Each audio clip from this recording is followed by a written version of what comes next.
So good afternoon, everybody.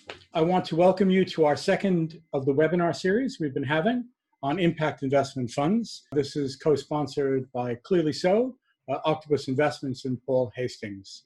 This is our second webinar, and as you know, this one is on impact watching, a very big topic nowadays. And I'm delighted to be able to introduce Chris Hulat, who will introduce the session.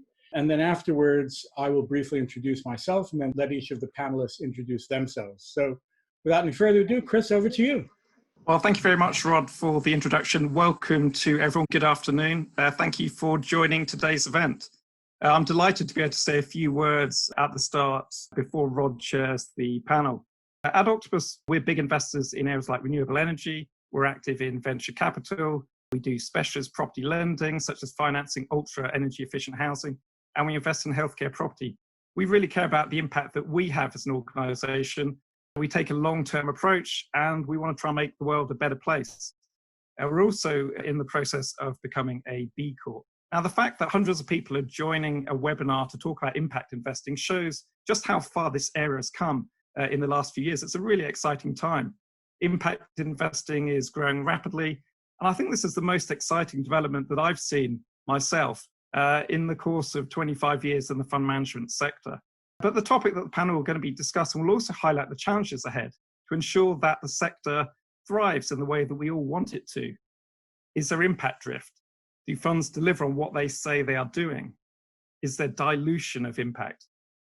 It also feels like impact means different things to different people. Is there enough commonality of understanding about impact and how to measure and assess it? What's the role of certification, or agreed principles, or a code of conduct, or greater transparency? Organizations, to my mind, have to live up to their impact claims. And I think that means we need the right leadership from the top. I don't think you can just assert that you're an impactful company without doing anything about it. You have to live and breathe it. It has to be in your DNA. And I think it's very important that it is authentic and believable. There's been an explosion of funds in recent years that claim they're impact funds. Is this really the case, or are they jumping on a bandwagon? My challenge to many of the large financial services companies that are moving into this sector is, I think it's hard to just do a few impactful things around the edges and claim you've become an impact-focused organization, while still continuing to do all the other things that you've done for years. Over the course of the last year or so, I've noticed almost every fund management company now talks about impact. Often at conferences, it's one of the first things that gets mentioned in every single presentation. And the SDG logos are sprinkled liberally throughout the presentation deck. Almost all the funds are mapped to a variety of SDGs. Is it always the case that you can make a genuine connection between the SDGs and those investment activities, or is it all a bit of a stretch? If most of your funds are not impactful, is it really heartfelt and genuine to claim that you're now an impact manager? My view is that we need as an industry to help find ways to identify where impact is real, powerful, and genuine. And I'd suggest that we should also be calling it out where it isn't. We need to ensure that investors are able to have trust in the impact sector. The world has changed. People's expectations and beliefs now are very different. Societal expectations are changing quickly. Before I hand over to Rod, let me just give you 3 quick examples of things that I've observed myself. Last autumn, I was at a conference in the US. It was held at a university. And during the course of the event, we had an opportunity to interact with some of the students. And every time we asked them what were the key issues on their mind, things that they really cared about, they always led with climate change. Later on, I asked the CIO of one of the university endowment funds how he dealt with the views of students on climate change, and he said, we just ignore them. Now, I thought at the time that was a rather dismissive approach, and sure enough, a few months later, after a big protest from the students, that university fund had to issue a new investment policy where they were going to have a much bigger focus on renewables, and they were going to be divesting from oil stocks. Another example to me is product structuring. If an oil company spends a couple of $1 billion a year on renewables, perhaps 10% of its annual capex, is that a good thing? How should investors respond to that? Should that company be singled out for inclusion in funds focused on sustainability? Or should those investors steer clear on the basis that it's still basically an oil company? Should sustainability funds be invested in oil companies that are making this renewables transition? Historically, some have. At a minimum, it feels like transparency is going to be absolutely critical so that investors know just how products that they're investing in are being deployed, what principles are being used. And finally, I think the fund management industry needs to avoid being guilty of any form of sleight of hand. I read a quote from a fund manager the other day who who was saying how his fund was doing some really good things, such as not investing into companies in the coal sector, which is all very well, but there are very few listed companies in the UK that have much of a presence in the coal sector. Laymen hearing that quote may get an exaggerated sense of the approach that the fund manager was taking. To me, that commitment is nothing quite like as powerful as the public might assume it to be. So my view is really, there's no hiding place for the investment community. We are collectively going to be held to account by our stakeholders, our clients, the public, the media, and I think we're going to be judged on the true level of impact that we are able to achieve. I'm really looking forward to hearing from the panelists over the course of the next hour or so. So I'm now going to turn over to Rod, who's going to chair today's panel. Thank you. Chris, thank you very much. And for the audience's benefit, that's Chris Hulot, who is the co-founder and co-CEO of Octopus Investments. I'm going to briefly introduce myself and then turn it over to the panelists and the questions. I have a background in finance, but in 2008, founded ClearlySo. Actually, we founded it on the very same week that Lehman Brothers collapsed. So there's a bit of interesting poetry to that start date. But we are an investment bank. We're Europe's largest and leading impact investment bank. What does that mean? It means we do the things that investment banks do. We connect investors, both individual investors and institutional investors from across Europe, to enterprises and to funds that generate high impact. In particular, our business has become increasingly institutional over recent years, increasingly European, and family offices have become a very, very important part of our client base. Now I'm going to turn over in order to Hortense Bioy, and then Pete Klopp, and then Rekha Unitan to introduce themselves. Hortense. Thank you very much, Rod. So my name is Hortense Bioy, and I'm a Director of Sustainability Research at Morningstar in Europe. For those who don't know Morningstar, Morningstar is a leading investment research and investment management firm. And in the last 5 years, and I would say since we started our partnership with Sustainalytics, which is a leading ESG rating firm, we have increased our offering of ESG data, ratings, and research for funds to help fund investors to make better informed decisions with respect to sustainable investing. So for my part, I've been doing research in the ESG space for almost 3 years. And I must say the topic of greenwashing and impact washing has never been so relevant. So I'm absolutely pleased to be joining this conversation today about impact washing. Thank you, Hortense. Pete? Yeah, my name is Pete Klopp. I'm with PGGM, which is the pension fund manager of the second biggest pension fund here in the Netherlands. We got about 250 billion euros in management. I'm their cheerleader for all things green and sustainable.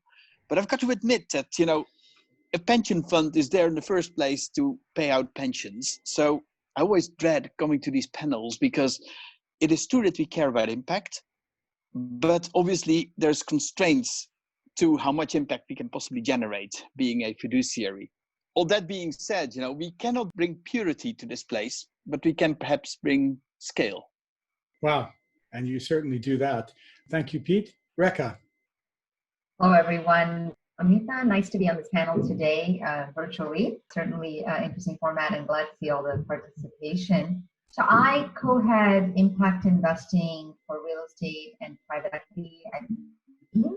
Nuveen is a $1 trillion asset manager wholly owned by TIAA, which is a large financial services company in the US. I'm typically based in New York, but currently hiding in my parents' basement in Connecticut, and hope all of you are doing well during these strange times. So briefly, I have been at the firm 8 years and created our impact investing platform in private markets during that time, and we have deployed $1 billion of capital into private equity and real estate focused on intentional impact. The reason my team exists, and there's 12 of us, is because we fundamentally believe that we have a small part to play as investors in creating positive solutions for two of the biggest issues facing our world, in our opinion, which are income inequality and climate change. We do see tremendous opportunities to invest in both companies and projects that can actually provide very strong risk-adjusted returns while delivering on the intentional impact that we're trying to have. And we invest across 3 verticals: affordable housing, which is focused on acquiring and preserving existing affordable housing stock in the US. 1 in 4 households in the US don't have access to affordable housing, so this is quite important. We also invest in the thematic area of private equity called inclusive growth, which is bringing basic products and services to the low-income emerging customer, which is an emerging markets focused or tilted strategy. And the third is resource efficiency, investing in companies that are doing things better, faster, more efficiently that result in less waste. So areas like the built environment, agricultural value chains, etc. And my interest in joining this panel really was because I truly believe that scale is important in impact investing, but scaling with integrity is going to be really important if we really want to stand up to the challenges that face us as a species. And as such, I was an active participant in the operating principles for impact management that were launched a year ago with the leadership of the IFC, and helping crafting the first set of principles that gives some sort of framework and blueprint for asset managers who look to have impact and also defend that, which includes a verification piece, which is, this is the first year that we're seeing asset managers verify their impact management processes. So glad to be part of this conversation and collective objective. Terrific, and a pleasure to have you, Reka. First question, we'll start with Hortense. Hortense, what actually is impact washing? And how is it related to some of the better known terms like greenwashing, or terms that are now popping up, pink washing, blue washing, rainbow washing? What is this impact washing thing? Yeah, so Rob, I think it's always good to start with definitions, especially in this space. So one definition that I can provide for impact washing is when conventional investments are labeled as impact in investments and they're promising to deliver impact, so investing in companies with the intention of generating social and environmental impact alongside a financial return. So part of this definition comes from the Gene, who we may all know, the global impact investing network. Now, the issue is that although you can think this definition is pretty clear, the issue here is that the notion of impact investment has really evolved in the last few years. So it used to be a term that was mainly focused on what some investors were doing in private markets, so investing in smaller companies or smaller projects or small projects that would then deliver social and environmental impact. Now, the term impact now is used much more broadly, and it's really now used much more in public markets. And in the last couple of years, we've seen many asset managers come up with new products that invest in companies that are listed on the stock exchange and promise to deliver some sort of impact, which they may not necessarily be able to define properly or even measure, and even less report on. So I'm sure this is what we're going to be discussing in this webinar. But when it comes to impact, again, and that was said in the introduction, impact means different things to different people, which makes defining impact washing difficult. But it is kind of the same in a way as greenwashing, except that greenwashing relates to ESG, whereas impact washing relates to impact. But we see the same phenomenon in the ESG space, where funds and asset managers promise to put together portfolios of companies which have better ESG standards, criteria. However, because ESG is also hard, or sustainable investing is hard to define, it means different things to different people. So some portfolios will have more ESG, a higher ESG standard than others. And in the introduction, fossil fuels were mentioned. Should even an ESG portfolio include fossil fuels? It's also a question that is more and more often asked by individual investors. Thank you. Pete and Reka, by the way, because we have lots of questions and there's already 5 coming in through, don't feel obliged to answer every question. I've got 20 questions here, and we already have 5 from the audience. So Pete, you want to add anything to that? I won't disagree with this, but I think greenwashing, impact washing, whatever you want to call it, is just faking it. How faking it? And well, not caring about the ultimate result, the ultimate outcome. And I know there's even a whole debate around the word impact. So I won't get into that, but I think the way we try to maintain integrity to our bit of this new investment sports, if you wish, is to indeed try to capture, try to measure, approximate, model out the eventual outcome of our investments. And I think that's crucial in avoiding any impact washing or SDG washing, whatever you want to call it. I think it's not about being perfect. I think it's about not caring about moving in the right direction. Perfection is probably beyond all of us at this point, but I think making sure that you are on the right track and trying to indeed capture, measure the outcomes is crucial in avoiding greenwash. Rebecca, I'm going to move on to the next question with you. We've already covered that one, which is, why do you think this is actually a big problem? As co-head of impact, you obviously care a lot about impact, but what's the big deal about this, in your opinion? So it's a big deal because impact investing is finally cool. Everyone's talking about it. As we know, when something is cool, there's a risk of misuse, abuse, and cataclysmic failure. So we want to avoid that as practitioners in the sector. And I think impact washing kind of gets to this issue, right? The reality is, if you are a large investor and you invest in, many asset classes, you are having an impact. And if you were to map the impact of your portfolio, you likely will find a lot of great metrics that you can report and map to SDGs and say that you're having an impact.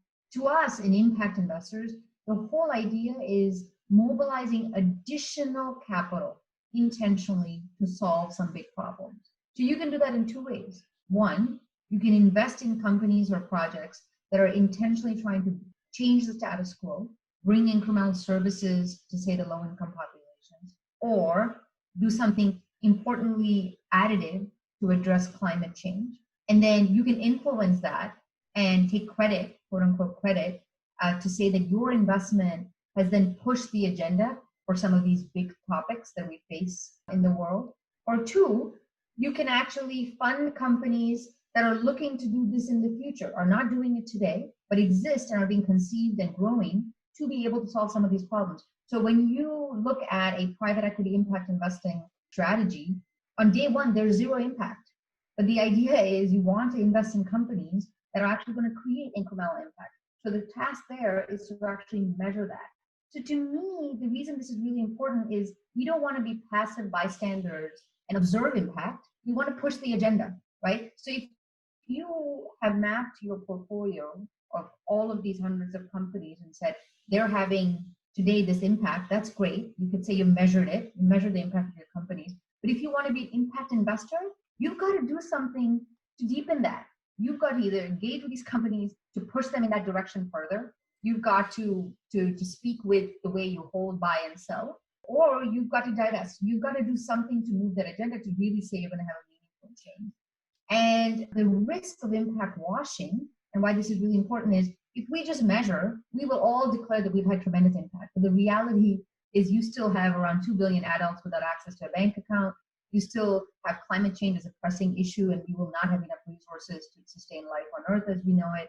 We still have inequity. And so if we've all measured and reported, then why do we have these issues? So really, this is important because we have got to move the needle. And principles like the operating principle of impact management are trying to build accountability. So when an asset owner says to their board, I'm going to invest for impact, how do they know? How do you measure that with an asset manager who says, I am having impact, right? So I think this is why this is really important, to build accountability for a growing sector. Great, thank you. We have already 10 questions. Some of them are related to the topic of impact washing, some quite not. But I would like to ask one question now that's come up from Masi Larizadeh. Apologies for pronunciation. And I'd like if the panelists can actually make very brief answers to this. Are pension funds and institutional investors ready to accept the delta on return by investing in an impact strategy? If you could kind of just say yes or no, and maybe one or two other sentences. So let's start with you, Pete, as you are advising. No, thank you. That's Pete, go ahead, Pete. You mentioned pension funds earlier. No is perfectly brief and cogent answer. Hortense, do you think institutional clients are willing to accept the delta? No. Okay. And Reka, are institutional investors willing to accept a delta? No, and there is no delta in our experience. There is no delta. Well, some people actually think there's a positive delta. So maybe we'll come into that later. Now, this panel is going to predominantly be about impact investment funds or investment products. But before we do that, and we'll spend the rest of the session on that, I'd like you to just talk about corporate impact washing, maybe for a second. So give you an example. So I used to check out the Goldman Sachs website, and 6 or 7 months ago, it sounded like a social finance firm. And now when you look at the Goldman Sachs website, it looks like they're sort of an arm of government, dedicated to helping people in this health emergency. Do you see this as a cynical ploy, or is this just high-profile organizations engaging with social, ethical, and environmental issues? Another example is Arch Coal changing its name to Arch Resources. What do you all think of that? Hortense, let's start with you on that. Well, I mean, the order of questions is actually quite interesting, because you've just asked us, if we think we have to sacrifice return for a social and environmental impact, and we all said no. So Goldman Sachs is in the game to make money. Okay. So, I mean, it's perfectly logical, So they're just thinking, right, we can make money out of this, so let's just pretend to be an arm of government. Yeah, I mean, no, the reality is that, of course, we can be cynical about the reality with banks in particular is that they have to regain the client's trust, this trust which was completely damaged by the financial crisis. So they have to be seen as doing the right thing. Now, obviously, time will tell if Goldman Sachs and others will be able to, again, report on the wonderful impact that their activities would have had on the world. And we will see, in 3-5 years. Nowadays, anyway, there's no place to hide with social media, with pressure from NGOs. Like I can name a few that are doing a wonderful job in this space. You have Share Action, you have 2II, you also have the World Benchmarking Alliance. All these nonprofit organizations are going to be there to hold all these companies accountable for their actions. So they will tell us, and the press, the media as well, will tell us who is walking the talk, and they're going to be called out if they're not delivering. But to be able to know that, they will need to be able to measure and then report on their impact. And this is what we've been saying so far, is that it's actually today quite challenging. Okay, thank you. Reka, and then Pete. Yeah, I think there is a propensity for large organizations to look at these topics and really use it as part of their marketing messaging to kind of change the image of their companies externally. Clearly, they're also trying to appeal to a customer base that is evolving rapidly, with millennials continuing to be quite vocal about how they want to see the world and how they want their values aligned, as wealth is changing hands from one generation to the next. You can just imagine kind of corporations want to be seen as good citizens to those. I'd say there's a risk in a lot of that, right? It's important, I think, for investors to look at, when they choose to invest in a company, that what percentage of the company's activities actually reflect the website's marketing. If you go to our company's website, candidly, you'll see a lot of great positive messages about our impact. I would submit that our ownership, TIAA, has been doing ESG and impact for decades now, right? And we were actually quite the opposite. We weren't loud and proud enough because we never wanted to be that whale that gets harpooned.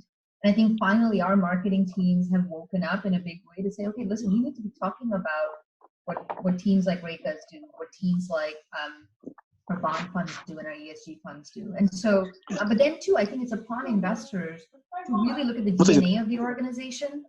Does it show up only in the small section of what they do, or does it really permeate, right? And there are emerging frameworks to look at that. Obviously, the PRI has existed for a long time. So how does an organization, if it's an investment organization, really behave with respect to all its assets under management, and how it looks at ESG and impact? Not just that small impact portfolio. I mean, think of my portfolio. It's $1 billion portfolio and $1 trillion asset manager. And so I think, the onus is on investors to not rely on the pretty websites. I was going to turn to Pete, but Pete, I don't know if you or your kids would like to answer the same question. Yeah, I got a little emergency here. I think on Goldman, Goldman's always been doing God's work, so nothing's changed really. But when it comes to is this cynical or is this in one way or the other acceptable? I think sustainability is a big thing. The SDGs is a big thing. You can't fault organizations for focusing on the things that they feel they have the biggest impact on. But I do agree very much with Hortense, and I think Rekha made the same point. The proof is in the eating. And if Goldman wants to proclaim itself an impact investor, you got to just open the books, and see where all that lending and all those investments have gone. Yeah, good luck for that, Pete. Okay. But it's our firm belief you should focus on the what, not on the how, and also not on the name. If Archcall wants to call itself Arch Resources, do it. Okay. Let's start calling out some bad behavior around fund managers. So there's been quite a few funds that have rebranded, funds that were already in existence and have decided to rebrand themselves. How does the panelists see this? And well, Thomas, I think I listened to you in a webinar before this COVID-19 situation about a year or so ago, and you mentioned some by name.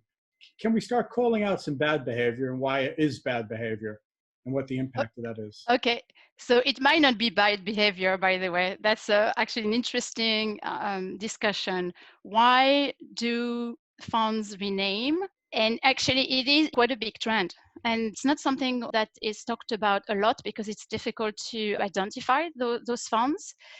So there are many reasons why funds may want to rename and change mandates. I mean, there is a big regulatory agenda out there that actually pushes companies or asset managers to green the mainstream funds. So what asset managers are doing is that, okay, by the end of this year, we need to have enough sustainable funds to offer to intermediaries and our clients so that they can invest more sustainably. And that's the regulation, right? Since we know that with MiFID II, advisors and intermediaries will have to document how they've taken into consideration their clients' preferences in terms of ESG. So you must have enough products out there to be able to offer to investors, to retail investors.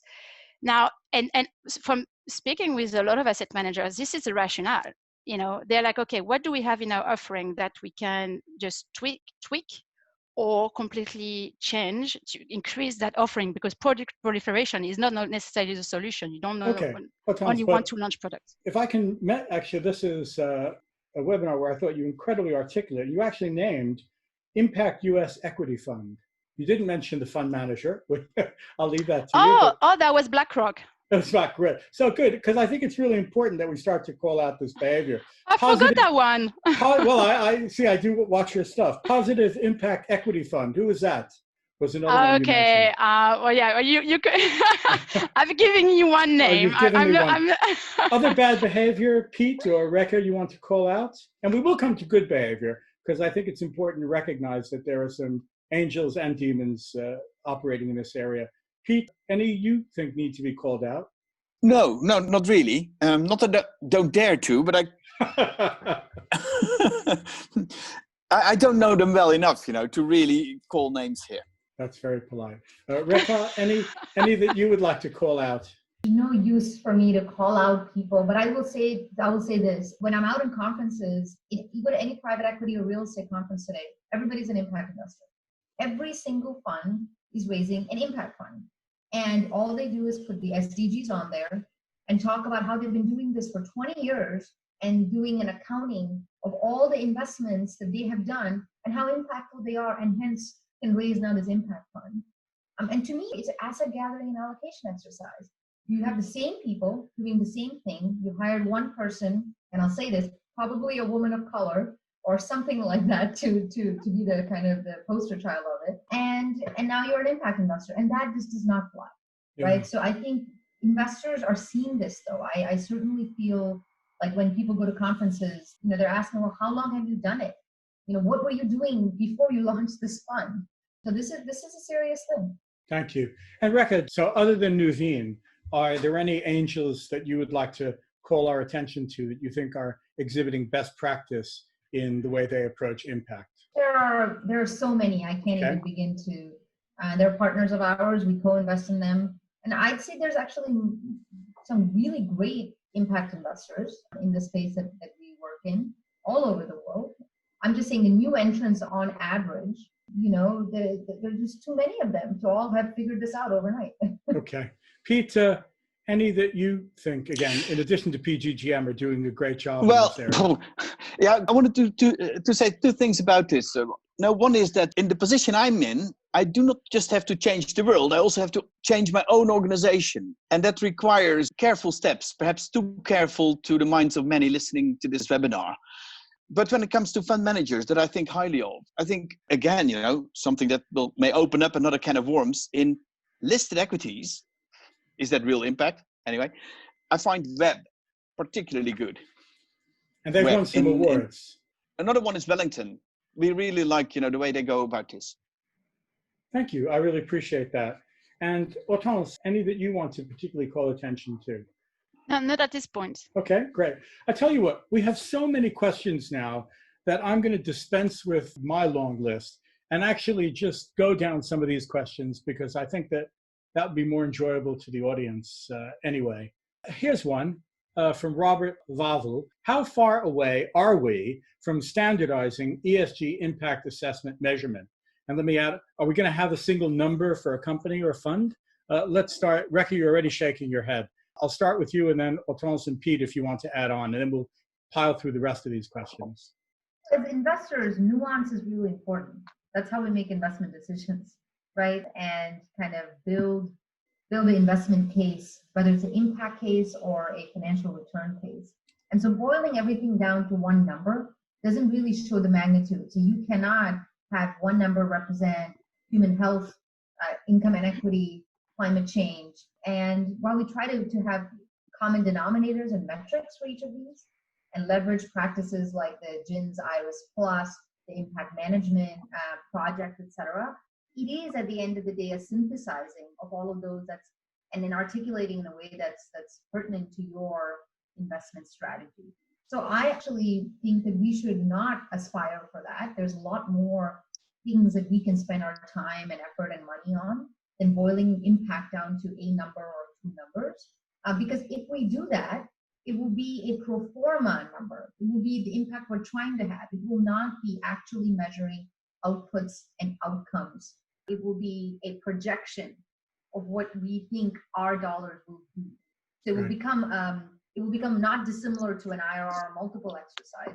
Only gives you some level of information. Pete, do you want to have something to add to that? Yeah, I think we're quite a long way off standard, if ever we're going to arrive there. We try to convey the idea that, you can receive a pension with a purpose, and the purpose needs to be quantified, but it needs to be quantified in such a way that the beneficiaries can actually understand what their pension savings have been achieving. So we don't buy this idea that we need to boil this down to a single number at all. In fact, it defeats our purpose. And when it comes to standardization, there's so many initiatives out there, and I believe, there's going to be a convergence of some of those. When? It would really be helpful if we start looking at the same impact indicators. And I think we're still a little bit away from that too, even though that's quite achievable in maybe 3 years' time or so. What we find is that a lot of the impact indicators out there are perhaps a little too sophisticated for the purposes of a pension fund manager. They may be sophisticated, but they're hardly practical, not for us. So what we're still looking for is a core set of indicators, the minimum of what you'd like to know from your impact investments. And I think one organization that I'd like to call out is doing great work in trying to at least force that convergence, starting with the way we talk about these things, is the Impact Management Project. Great, thank you.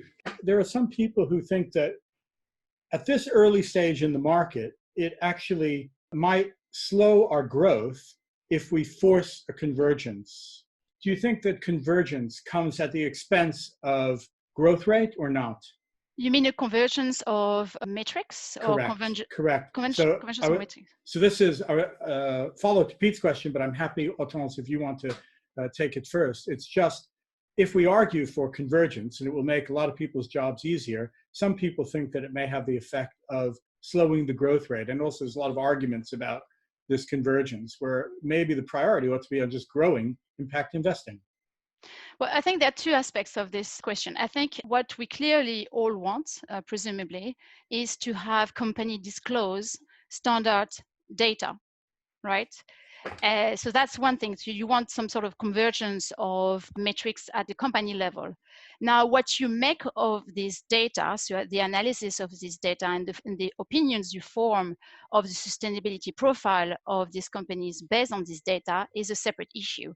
And I'm not sure you necessarily want convergence of opinions there. You don't need to. This is why you have different rating agencies coming up with different scores, ESG scores for companies, because they have different methodology, they have different views, and it is a good thing.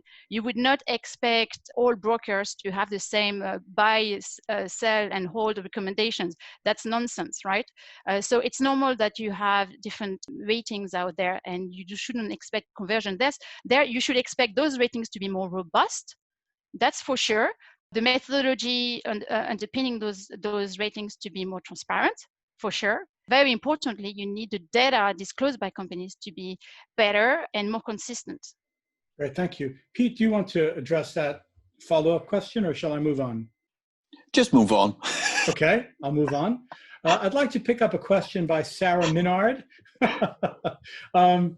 She says, all investments have some impact. Please clarify what determines a positive impact on a very basic level. And I think this is the key point. For example, whose voice is included in defining the measures of impact?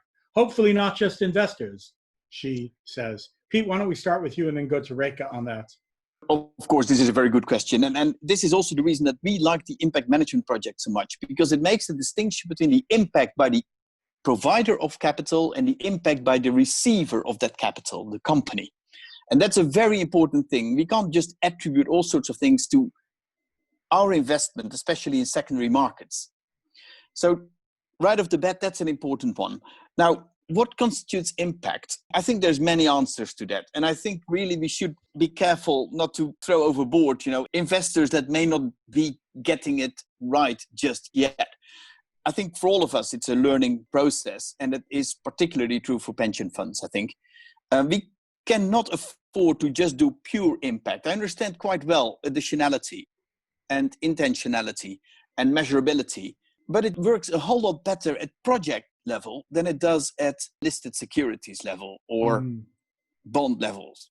And I think the way we look at it is that the intentionality is ours. That is important to impact.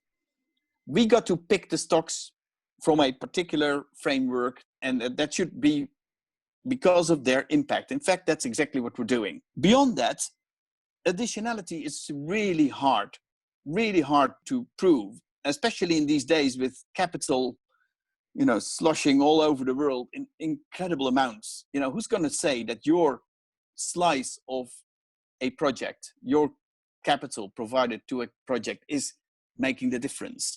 So additionality is something that we find very difficult, but measurability to us is absolutely key. By the company, by the fund, by the bond issuer.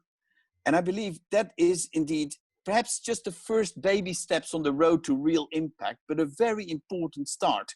And the reason that I started about working on our own organizations first, people still need to learn to care about this in mainstream financial organizations.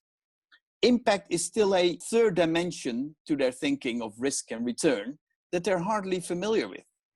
So learning to care about this, trying to measure the impact that your investees generate, is to us the key to what impact is, at least in the sort of organization we are. I'm not even sure that many of these people still yet believe there is a third dimension, but I think there was a good point you mentioned that. Reka, would you like to take on also the question of voice? Who determines impact? So 100% agree with Pete that impact management project allows that level of nuance and kind of the depth, scale, and intent of impact and the recipient versus the investor. I'd say because we invest in private equity and real estate directly, the ability to influence and measure directly an attribute is a bit more possible. So certainly in private equity, we take board seats on companies where we provide both capital to minority investors with sometimes control. And in real estate, we buy the real estate outright and deal with, hire property managers to manage the tenants. So I'll give you an example. We invested in a dynamic glass company that we found appealing both from a financial standpoint, but also because it reduces the carbon footprint of buildings. It's less heat and glare, or less heat and cooling, and cuts glare. And so we were like, okay, this is great for buildings. Buildings need to go carbon neutral, net zero. And as we diligence the company, we also realized there was a human health, and I apologize for my dog barking. I think we all figured out it was your dog. Yeah, it's mine. The human health element of this company was really critical, because essentially the thesis of the management team was, we're going to reduce carbon footprint, or we're going to make office environments better for productivity. It's going to result in better sleep for the occupants. And we said, okay, prove it to us. And so certainly the company commissioned studies to do that. And so the idea is we would measure both carbon metrics as well as wellness metrics for this company going forward in partnership with the company. Another example is human dignity, right? So we preserve affordable housing. We can measure how affordable the unit is. We know what rent we charge. We know the income of the tenants because we have to income qualify them. And we know the safety and security of the property. But we also care about the dignity of being a low-income working poor family in America. When 1 in 4 families don't have access to affordable housing, the how is so important. So our property managers care about these tenants. When you go and walk into one of these properties unannounced, which we do all the time, you see how they interact with tenants. And that is a big difference, because it will help the bottom line, because tenants will be less likely to leave when they feel like they're treated with dignity and people actually care about them. And 2, it's just better business for us and drives that impact agenda forward. Can I maybe add Please, to this? Hortense. Answering the question that was just asked, and this person started with every investment has an impact. And I think you can take that further and say every investment has a positive and negative impact. Yeah, and it's exactly. very important, in the impact world to not only focus on positive impact, but when you do that, you also mention the negative impact. And sometimes, so you need to bear in mind that the E and the S, so environmental impact can be in conflict with social impact. And it's so very difficult to balance sometimes the two, which is why also wanting to boil down any impact to one number is absolutely impossible. At the end of the day, it will be up to each impact investor to decide what they want to prioritize. That's a great point. Thank you for mentioning that. Obviously, companies generate positive and negative. So we've answered already one question, which is, how do you measure impact in affordable housing? Simon 4 asked another question, which I guess we've already started to touch on. And I'm going to start with Pete on this. Rick has already given a bit of a view on this. Which asset class do you think is best suited to having the most significant impact? And maybe asset class, but also sector. Pete. Yeah, good question. For us, first of all, impact is not an asset class in its own right. What we do for impact is across all the different asset classes that lend themselves to this, including listed equities, bonds, etc. The asset class where you could say we have the most direct impact is probably our private market investments, infrastructure in particular. But perhaps also, things like real estate, where we do elderly care real estate. We also have a couple of real good private equity funds. So it's in the private markets that you have the more direct link to impact. But we also have this other goal, and indeed there are two separate objectives. One is to classify as much as possible of our investments, as much as is credible, I must say, of our investments to the SDGs. The other one is indeed to capture the additional impact that we've been generating, and that's mostly in private markets. Thanks for that. I appreciate that. Would you like to take that on as well, Rekha? I've talked about, our private market thesis, so I tend to agree with Pete there. I think that within private markets, particularly in the COVID environment, you're learning a lot about lack of resources to live life as normal, which have impacted not just low-income communities, disproportionately, of course, but all of us. One area that I'm very intrigued by is digital learning, for instance. The idea that many of us have been homeschooling our children overnight when they were used to going to school all day and having childcare and coming back with their book bag and magically having learned, we're now seeing this at home. So I think it's really interesting to look at companies that are doing things in the remote learning space and doing it digitally. And they were likely doing this well before COVID hit, but certainly the relevance of those business models have gone up. other business models that are using digital technology to acquire customers, service customers, and grow and scale. That is increasingly important. And so to me, in our portfolio companies where there was a digital presence for the business operations, you're seeing an opportunity to go much deeper to actually drive better data analytics and risk information on forecasting and running a business more prudently in the future. Because I think a lot of us are learning that the amount of human contact we used to have today, it's certainly gone down during COVID, but likely some of these will be sustained even when a vaccine comes out. There's kind of this propensity for us to do everything in person, but likely will shift maybe partially digital, partially in person. So I think companies that are capitalizing on that going forward and figuring out blended business models to do that are going to be really well positioned, and we're pretty excited about that. Thank you for that, Rika. Well, Thomas, I'd like to shift a bit, if that's all right, unless you want to add to that, to just one asset class that hasn't been mentioned very much today, but actually by numbers might be one of the biggest, which is bonds. We have green bonds, sustainable bonds, social bonds, all sorts of bonds, not colors yet. There's a report that about 820 billion of bonds like that, sustainable or social or green bonds, have been issued, $300 billion just last year. What's your view on this as an asset class for impact? And I'll ask Pete and Rika that same question. Well, bonds is certainly, an asset class that lends itself very well to impact because you're able to put a project, it's financing a specific project. So you're able to separate this project from any entity that would be managing this project and then be able to measure and report the impact there better. I know you're going to ask Rika and Pete to add to this, but it's important to remember that with every asset class comes different risks, right? And with different risks come different impact. And I think what would be ideal is that you get impact across all asset classes, right? You will deliver different types of impact, but at least you would give a choice to all investors then to build portfolios with options that will deliver impact, even though this may be different type of impact. Great, thank you. That's interesting. Pete? Yeah, we got started on green bonds a couple of years ago, and I think we've got about 2 billion euros in portfolio right now.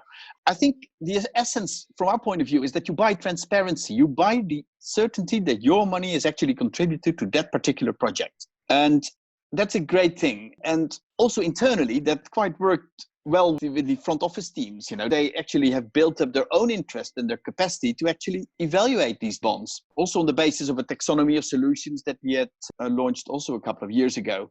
So we know what we're looking for. We also know what we want.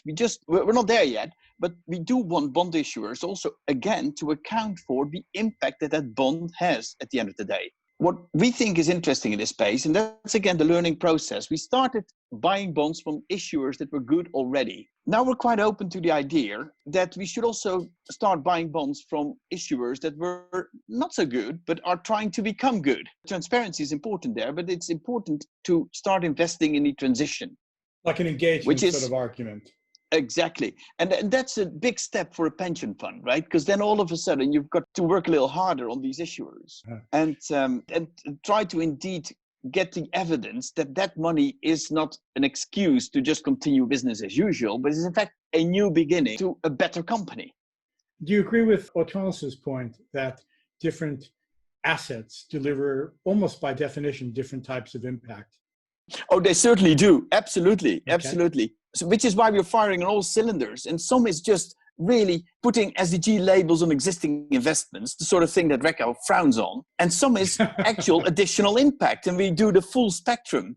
And, as a big institutional investor, that's probably as well as it gets, because you need to build up the expertise, the confidence, the experience to start slowly but gradually, perhaps moving to the real impact stuff.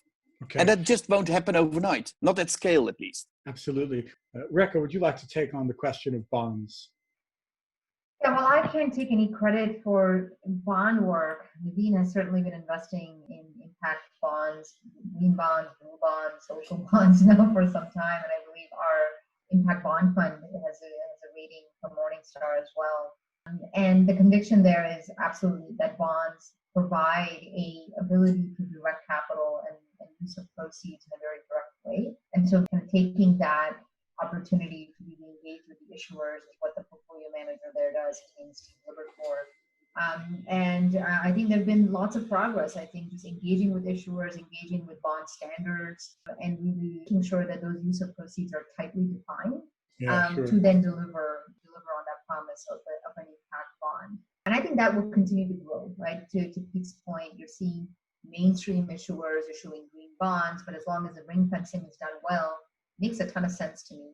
Similar with car manufacturers and others, we've seen a slew, and more internally shared, a slew of COVID-related bonds that have come out globally that our firm has participated in. Small issuances, but I think growing acknowledgement that even some of the social problems can be addressed through the bond market.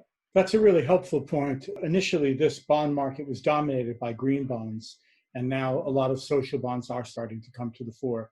So thanks for that. So there's going to be just two more questions, one from the audience and one just on a theme you just picked up, Rekha. So Kamran Anwar asks really a very pertinent question to today, and I'll just read it. The elephant in the room today is diversity, tolerance, and inclusion. Are impact investors, or are you three, going to look at this dimension? Let's start with you, Hortense. Yeah, absolutely. No doubt about that, especially when you see what's happening in the US right now. I think we have like a combo here. We have COVID, and then following that, this big riot in the US, which resonates more strongly than ever with sustainable investing and impact. Right? Because companies can see the consequences of not taking care and not focusing on social issues, right? And inclusion is one dimension of these social issues. So we'll see more and more companies change their policies, their hiring policies, their benefit policies to help really the employees feel more taken care of, and make sure also that goes beyond employees as well. I mean, that goes to suppliers and what's happening in the supply chain. As we saw with COVID, that has been extremely disrupted. So yeah, I think COVID basically has, I mean, we will see, but will accelerate this move towards, more sustainable practices by companies, and that includes inclusion, gender equality, gender diversity, and so on and so forth. Thank you. Pete, same question. It's not a happy time, obviously, but I think if there's a silver lining to this, is that it's for all clear to see that there's a lot of stuff out there, a lot of negative impact that has a potential and sometimes actual negative impact on our portfolio. And that always helps to concentrate the minds of organizations like mine. I like to think about all this stuff as it may be non-financial, but I really like not yet financial. It's only a matter of time before this starts to hurt us badly. And I think a lot of people see the writing on the wall, if only because of the quick succession of these crises right now. So there's no denying that this is going to affect us big time. And it will do so in a variety of ways. And I think that's a good thing, because ultimately impact is just a way to reconnect the financial system with the real economy out there and the real society out there. And these are, in a way, just manifestations of the need to do just that. So yeah, all this is going to be taken on board. Pete, that's well put. Not yet financial factors. I like that. Rekha, the same question, and then I'll ask the last question, which has kind of been hinted at already by some of these answers. Yeah, for sure. Diversity and inclusion is so critical. And I'll give a couple of examples. One, in the private markets, private equity and real estate tend to not be very diverse sectors in terms of the people practitioners. It's somehow, by skill or by chance, my team at EV is extremely diverse. So one thing that we have noticed is this kind of reaction from an LP. Just look at that team map, right? And I just look at them, and very interesting how you built this team. I was like, well, no, these are the people who have the skills, ability, insights, and interest and passion to do this. And this is the track record that this team has built. And I think for us, those diverse perspectives have been invaluable. I've often used the term impact investing requires a certain amount of emotional and mental flexibility and maturity, which comes through having very different experiences and perspectives.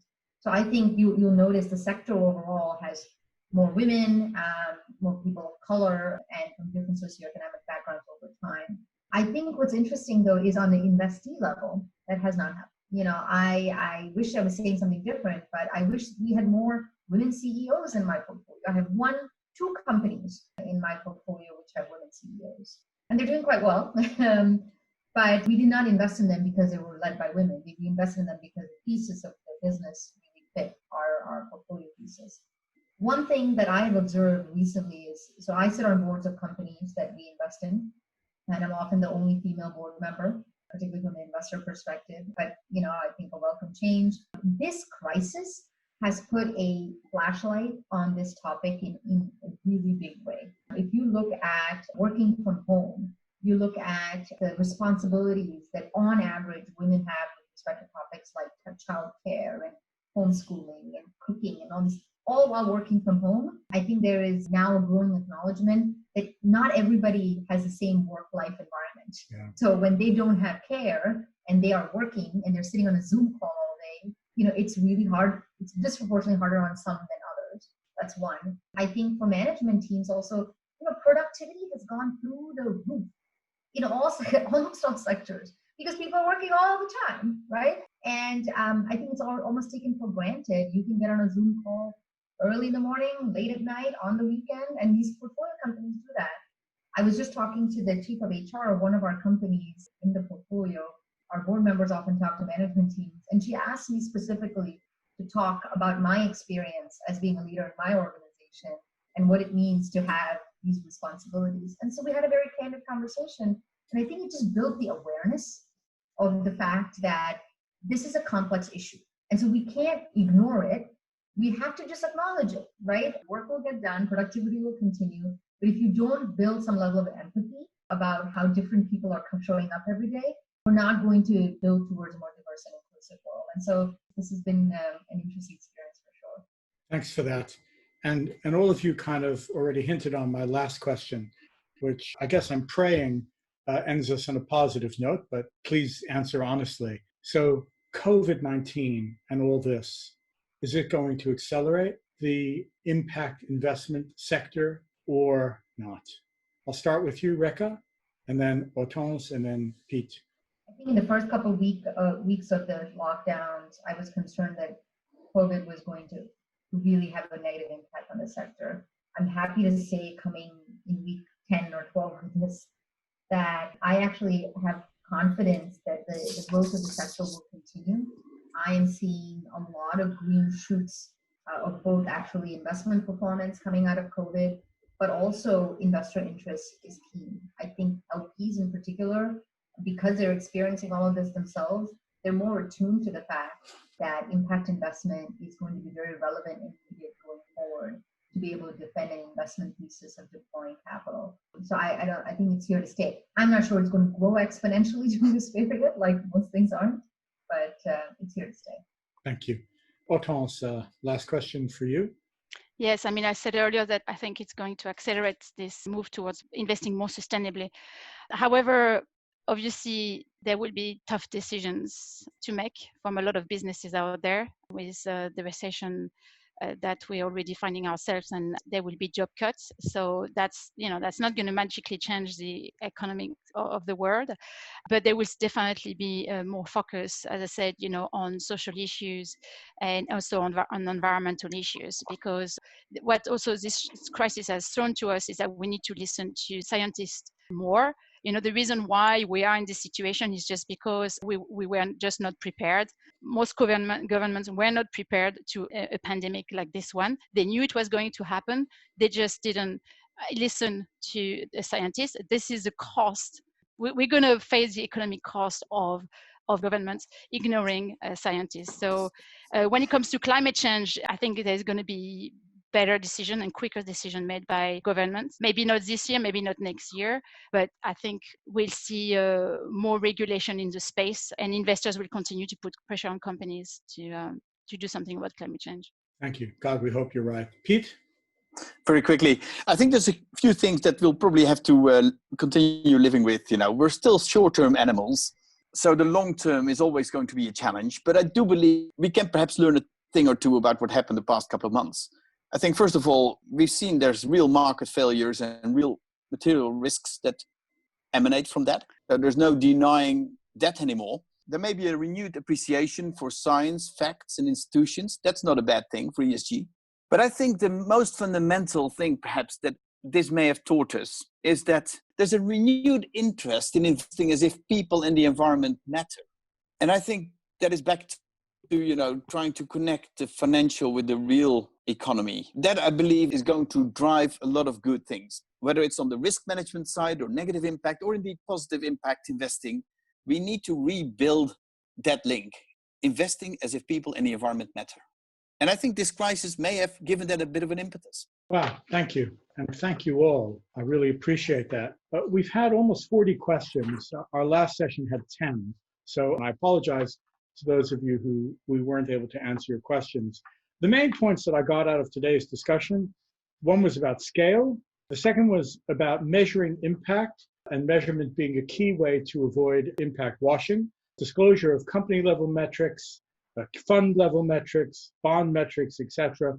That all those things would be the key to making sure we stay on top of impact washing. And there was a comment also that the media have a big role to play here, calling it out. And I'm very grateful to you, Octopus, for actually calling out one violator. The concept of three-dimensional investing, investing on a risk, return, and impact basis.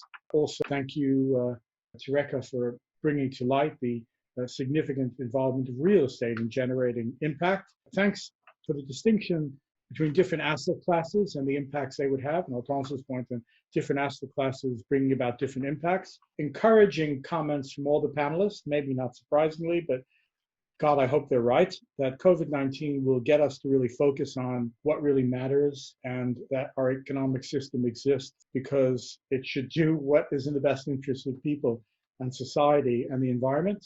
And I thank Pete for his comment on near financial metrics, something I will use, but I will credit you for in the future, I promise. So it's finally for me to say thank you. Thank you very much for three terrific panelists and for Chris for his introductory comments. I want to thank you in the audience for extraordinarily insightful and helpful and numerous questions. I want to let you know that our next panel will be in 3 weeks' time. It will focus on debt funds, same time, same place, Thursday at 2 p.m. UK time.